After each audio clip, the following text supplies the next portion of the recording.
This is the first video in our lab video series for SGD 114.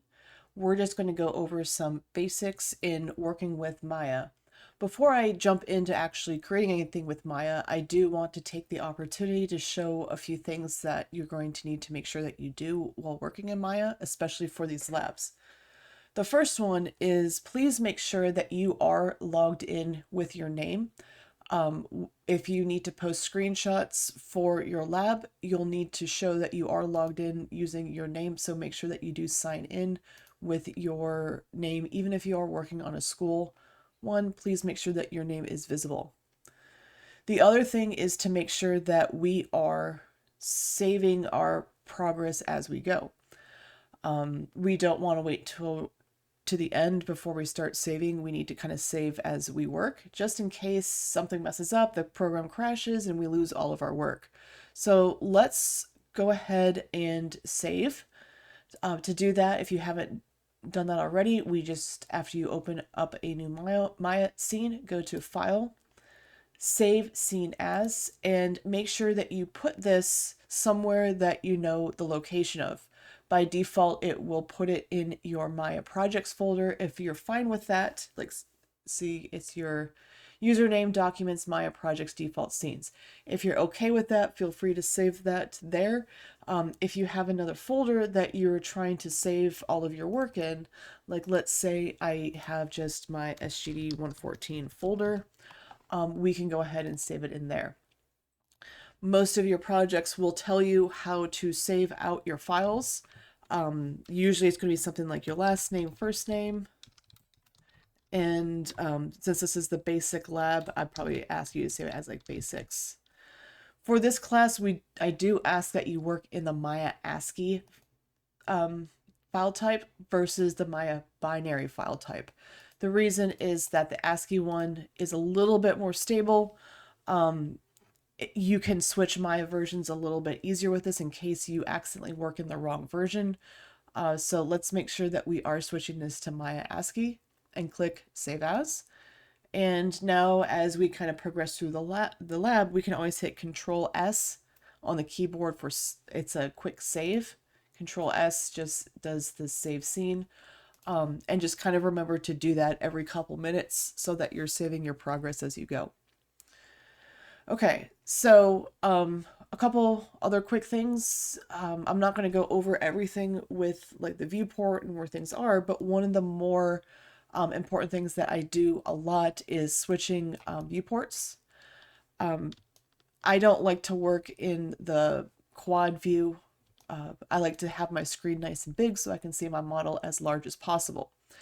To switch viewports, the easiest thing to do is when you have your mouse cursor over a viewport, if you tap the spacebar, not hold, just a quick tap, it'll switch to the quad view.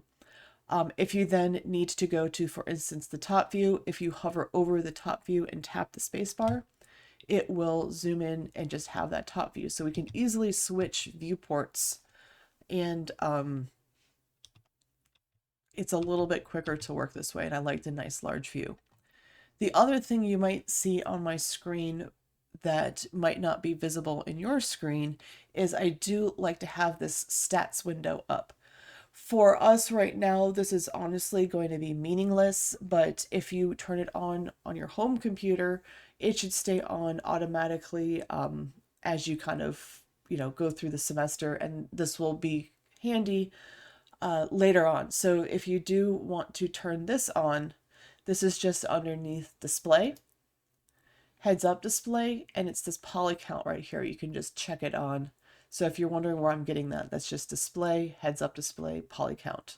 Again, meaningless for us this week, but it is going to be handy in upcoming weeks. So what are we actually going to do today? We're going to go over how to make some primitive shapes, how to use the transform tools to manipulate those shapes, and how to add some color to them. So let's just go ahead and create our first cube. We can locate that over here underneath poly modeling. I generally just use kind of this up here, this tab over here, to click on the cube and create our cube. You can also find these underneath create and we want to look under polygon primitives, not any of these other ones. Don't use those. We are going to, for this semester, just be working with polygon primitives, and we can see them listed here. So there are a few extra ones, but honestly, we can get away with a lot with what's out there. So, explore some of these, but your basic ones are usually just found right here. So our cube, let's go ahead and manipulate this. We do this underneath the attribute editor. If we click the attribute editor tab, we can see up here we have our different nodes. And if we come over to the polycube 1 node, we can see that we have the ability to change this based off of, change its size and stuff like that. So one very important thing to remember is that in Maya, a Maya unit is 1 centimeter. So if we look at this width, height, and depth, we just created a 1 centimeter cube, which is, roughly the size of a sugar cube. It's really important to keep size in mind when we're modeling so that we're not accidentally making houses that are just a few centimeters big. We're making houses that are, meters big.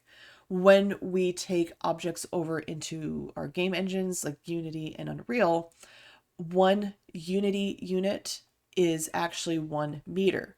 So if we were to, think that we're working in the same system, we'd be, off by 100% or 100 times because we'd be creating things on 1 centimeter versus 1 meter. I kind of prefer not to change the system that we work in Maya. Like, I don't want to go in and manipulate what units we work with.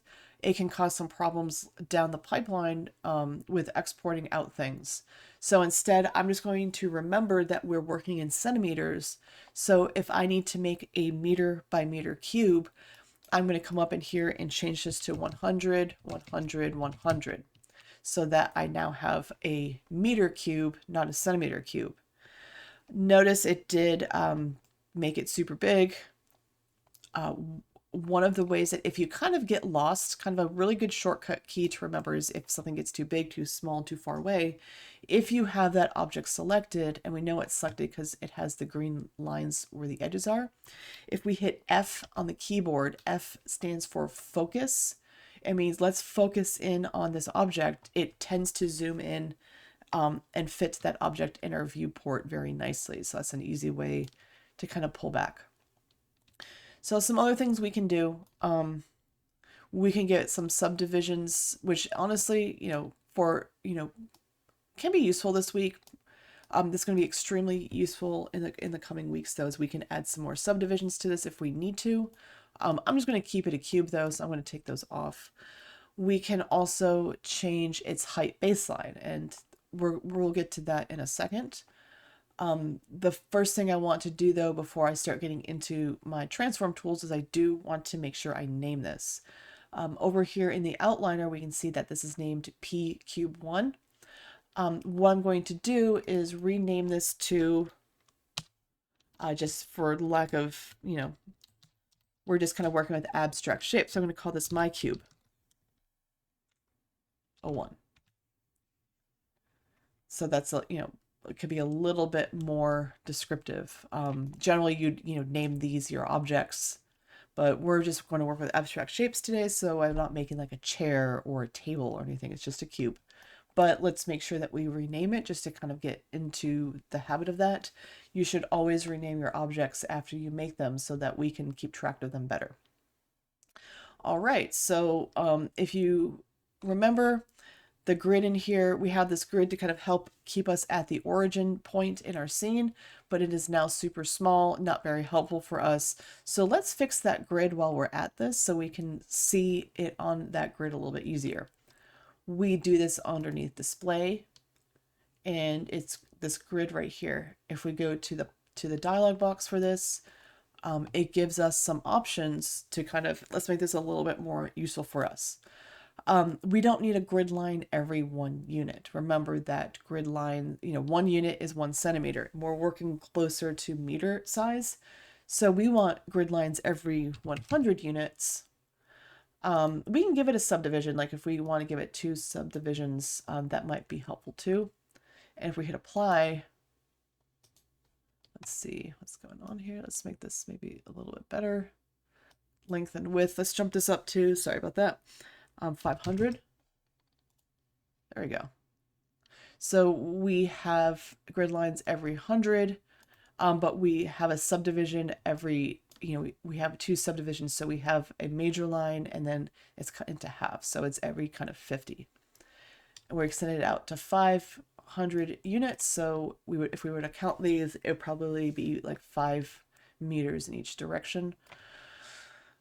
And now this is a little bit more useful for us. So we can actually see our manipulation.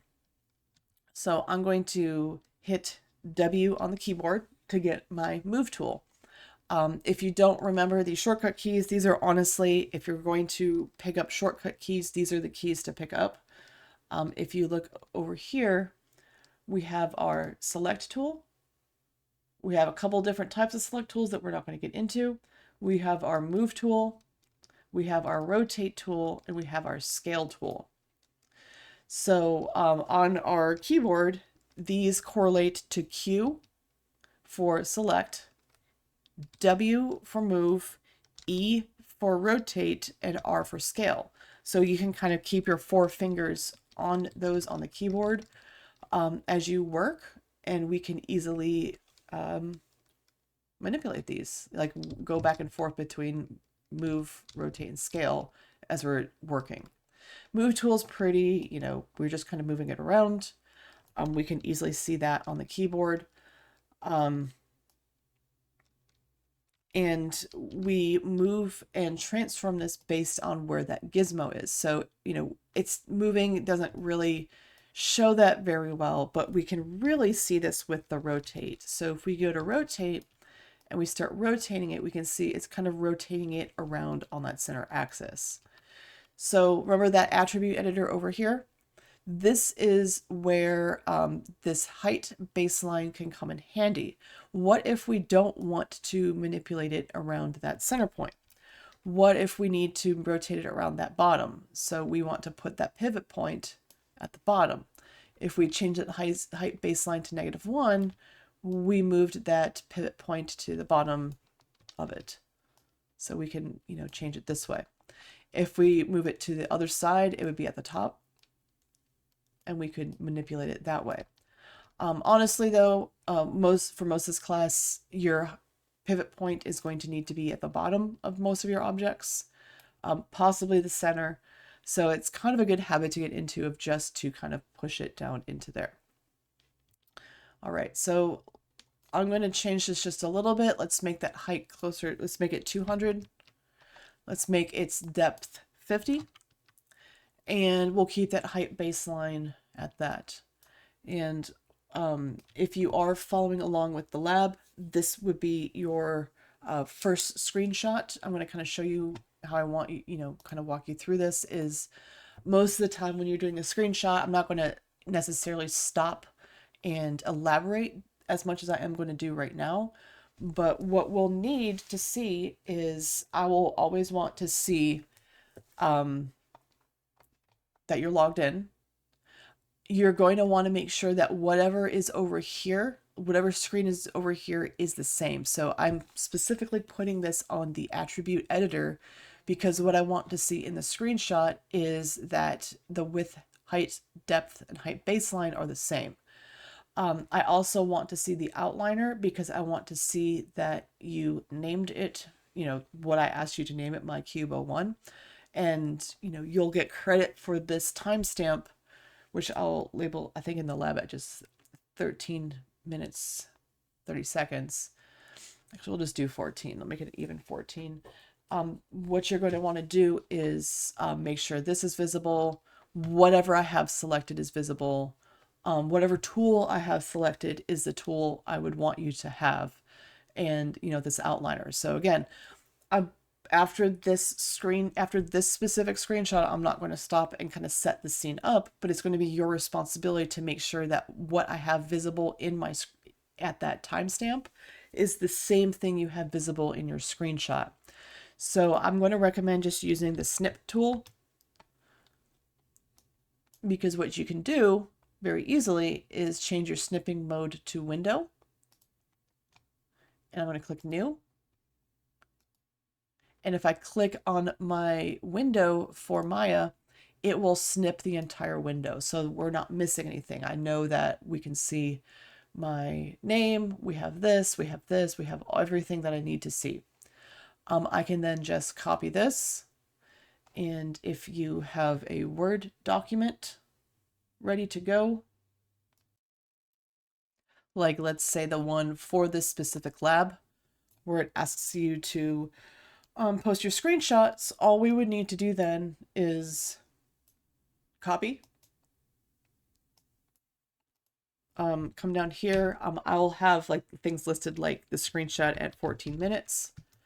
We would then just have to paste this in, and we would be good to go. So the big things are that I can see that I'm logged in, I have the correct screens up, and I can see everything for this. So this would be a full credit screenshot. Okay, so again, I'm not going to stop for every screenshot. On your lab instead, you'll have listings of timestamps of when you should pause the video and have your screenshot at that time. So, be aware of that as we go through. Okay, so first screenshot done. Let's add some color information to this. And we are going to do this by adding a material. We're not going to get into too much with Maya with actually doing lots of materials on our objects because Maya is not our final destination. Eventually, we will be taking these over into Substance Painter to create full textures. We'll be taking these into game engines. You'll be uploading these to Sketchfab. So I'm not too concerned with trying to make a very beautiful material in Maya, since that is not really, we're not rendering anything out of here. So there's no purpose to that. There's going to be a lot of times, though, that we need to see how our materials are kind of looking like our base colored textures.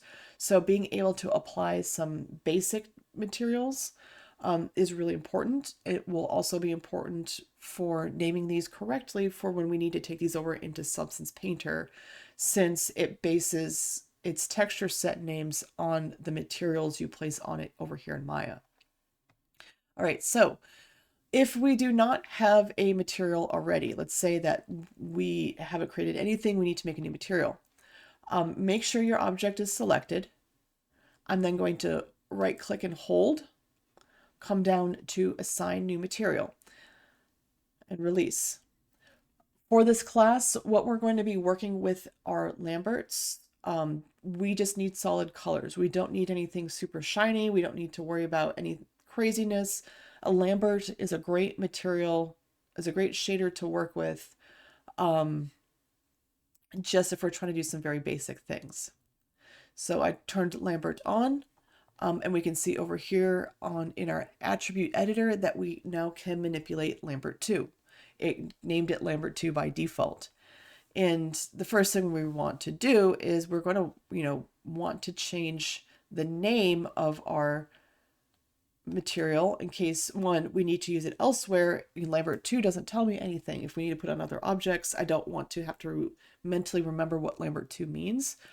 It also will name it this over in Substance Painter down the road when we start getting into that. And I don't, Lambert 2 is not very descriptive for me.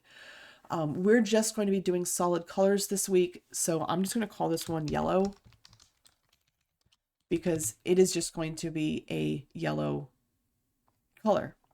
To do that, we're just going to change the color attribute. So I'm just going to click on color, and I get my little color picker. I'm just going to go with yellow, a nice bright yellow. We can now see that in the viewport. So if we select our object now, we can see under the attribute editor, we do have our MyCube1, we have our MyCube shape, we have our polycube, which is where we kind of did our beginning stuff, and we have our now yellow material on it. Okay, let's keep going, and let's make another object that we can kind of, manipulate a little bit more. So we have our cube, we have a nice shape to it. Let's duplicate this cube and use some transform tools to make it a little bit different. So the easiest way to duplicate this is going to be to hit Control C, Control V. Oop, no, I'm sorry. I'm getting my programs mixed up. Let's undo that. Sorry. It's to hit Control D. Sorry, Control D for duplicate. Control C, Control V doesn't work well in this program. Unfortunately, you are going to have to remember Control D to make that. And it does make it directly on top of our object. So we will have to get our move tool and move it, so we out of the way so we can see it. We can then use our transform tools to kind of manipulate this if we want. So for instance, I'm going to kind of make this, I'm going to use the scale tool to shrink it, make it a little bit, wider this way. Oops, 1 second. Make it a little bit wider this way. And then we're going to rotate it just a little, just to kind of practice, just moving some things around. Let's create a new material for this. Let's create a red material.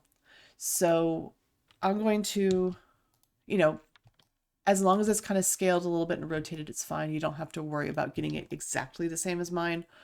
Just make sure that you understand how to use those two tools, the move over, the scale to change its shape, and then the rotate to move it. Let's make a red material. I'm going to have the object selected, right click on it, go to assign new material, because we're going to make a brand new Lambert that we are going to call not Lambert 3, but red.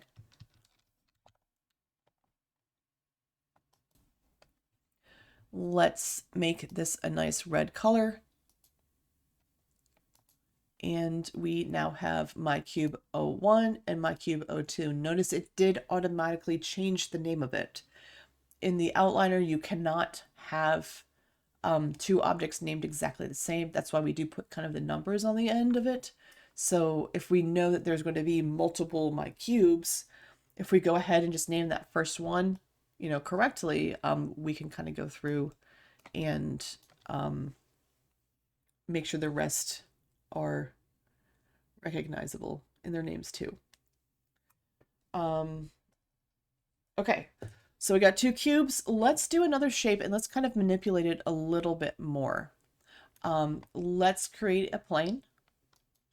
So I'm going to click on the plane, creates the P-plane 1. It's very small, so let's go to polyplane. And, by default, it's that 1 centimeter by 1 centimeter. I want this to be a lot bigger. So I'm going to change this to maybe 300 by 300. No, let's go even bigger than that. Let's do 500 by 500. And we can change too, if you notice this, the subdivision width. So a lot of times you're not going to want any. You might just want a single plane. This is going to be a little bit boring for what I'm going to show you though. So let's bump this up to maybe 5 and 5. Just so we have a little bit of stuff to work with. So let's kind of manipulate this now a little bit more. So we've been using we use the transform tools to move, the whole things. We can also use the transform tools kind of broadly to manipulate things on, a finer level. We're not going to get into adding, subtracting stuff this week, and part of your assignment is that I do not want you to modify anything in that way. Like, don't add any extra geometry, don't subtract any extra geometry, don't do any kind of weird mesh manipulation or use any tools other than the transform tools this week. So for this, I'm going to go over to the modeling toolkit, and this is going to allow us to come into here with our object select. Oh, forgot one thing. I'm going to call this one ground. This is going to be my ground plane. So let's rename that. But under the modeling toolkit, with it, when it's selected, we can go ahead and go into its components. So we can select it by vertex, we can select it by edge, and we can select it by face. And we can get pretty far with just being able to grab these and manipulate them based on those components. So for instance, I'm going to go ahead and drag a box around these vertices. I'm going to then get that move tool, and then I can move this upwards. I can then also grab these vertices. I'm just doing this by dragging a box around them, and I can move these upwards too. And you can see I'm starting to get kind of like a more interesting shape. And I'm not going to go too deep into this. We're going to have a whole semester about manipulating vertices. But this is just to kind of get you started with, you know, playing around with some fun stuff. Pull those down. We're kind of making sort of like a ramp sort of thing. We can also assign materials to this. So we can assign materials on a polygon basis. You know, we can assign, let's say, this whole thing, this yellow material. If we go to assign existing material, we can choose yellow, and we'll assign the whole thing yellow. What if we want to be a little bit more specific for our assignment this week? And honestly, after this assignment, we're not going to be doing this crazy amount of stuff with these materials, but it's a good practice, is we can select certain polygons, right click, assign new material, and I can do like, not Lambert 4, but like a light blue. Let's go there and make it like a nice light blue.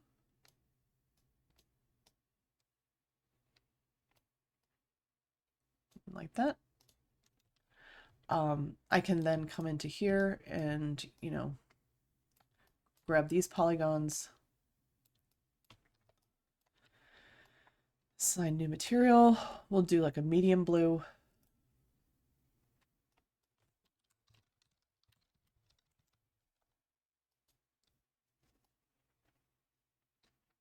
It's kind of dark. Let's do more of like that. And we can do like a dark blue for the rest of those. We'll just do assign new material, Lambert, and we'll do a darker blue. There we go. And we have, you know, much more interesting sort of look to that. Let me show you one last thing with this. And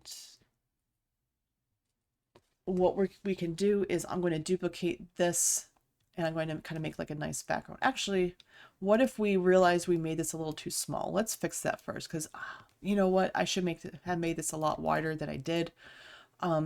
That's where the scale tool can be handy. I'm going to come in, scale this wider.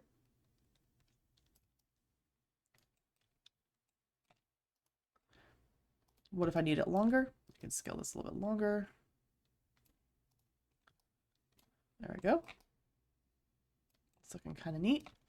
And then let's put a background on this. So let's just make a new, we'll make a cylinder. Let's do it. Let's have some fun with this. Let's make a cylinder. We'll go to the attribute editor and go to polycylinder, and this needs to be maybe a radius of 20, but the height's going to be pretty tall. Let's try 500. No, this needs to be even bigger. Let's do a radius of 100, a height of 1,000.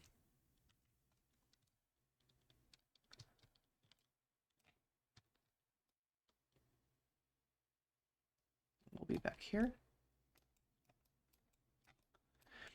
And let me assign this, assign existing material. I'm going to just do that medium blue. So it looks kind of like that. What I can do now, though, is I can duplicate this, get my move tool. Actually, if I'm stuck, most likely I'm in a component mode. I need to go back to object mode like that. There we go. Control D to duplicate, slide it over.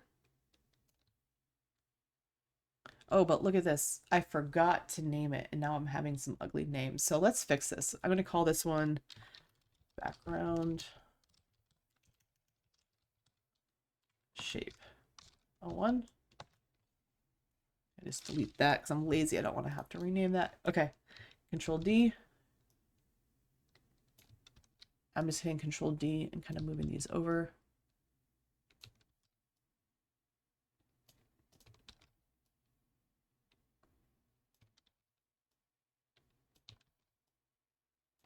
There we go.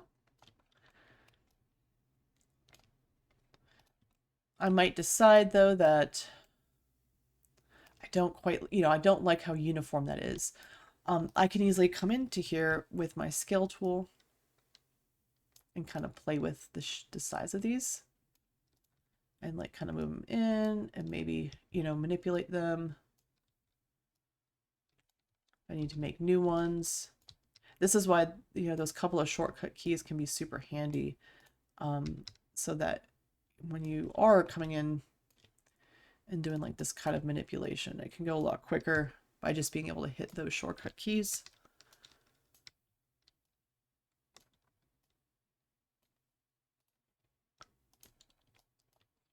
That's a lot more interesting, isn't it? Ooh, I don't like how it's touching though. Let's move this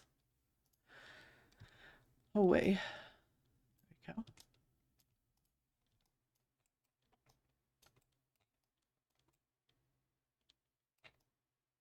Something like that. That's kind of fun, isn't it?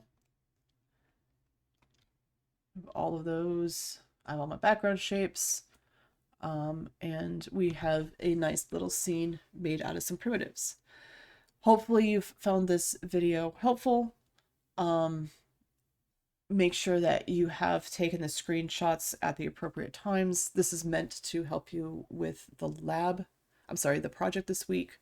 But be aware that you are not allowed to reuse any of this stuff. Like you can't just turn this in as one of your assignments. This is meant more for you kind of becoming more comfortable with the tools, and for your assignment you need to kind of push it a little bit and really try out some new things with the tools that you've been shown today.